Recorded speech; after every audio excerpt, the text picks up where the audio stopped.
Ya baik, Assalamualaikum warahmatullahi wabarakatuh. Nama saya Zamzami, NIM E2019-2241. Di sini saya akan menjawab di studi kasus yang pertama. Ada 3 pertanyaan. Saya akan menjawab pertanyaan yang pertama. Menurut saya GNP dan GDP tidak bisa mengukur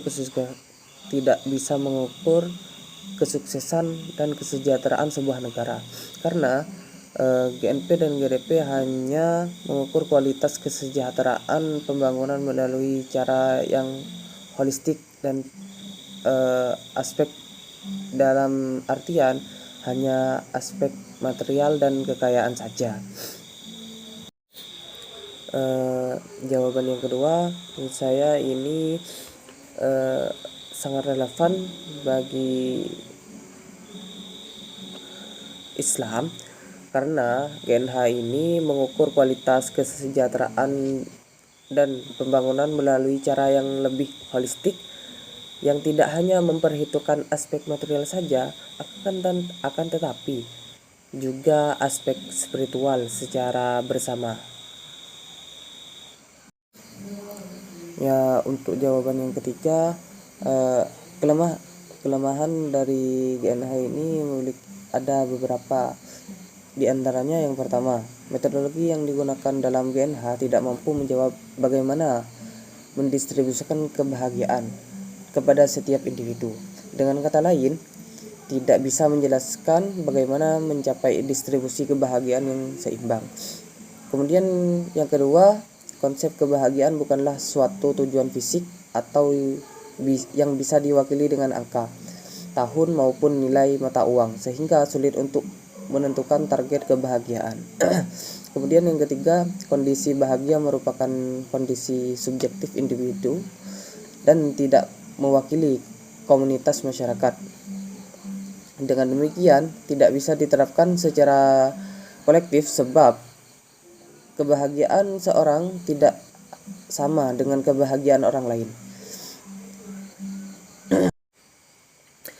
Ya, jawaban dalam studi kasus yang kedua ini, yang pertama, mengapa sektor industri halal harus terus dikembangkan?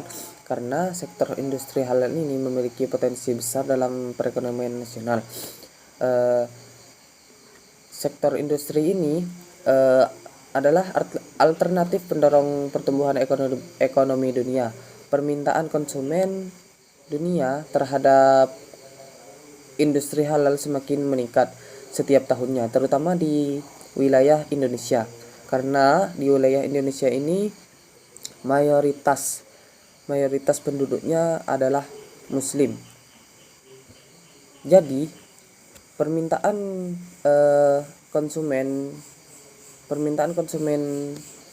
untuk industri halal ini semakin meningkat di wilayah Indonesia dan juga wilayah-wilayah lainnya. Akan tetapi permintaan yang paling tinggi yaitu di wilayah Indonesia.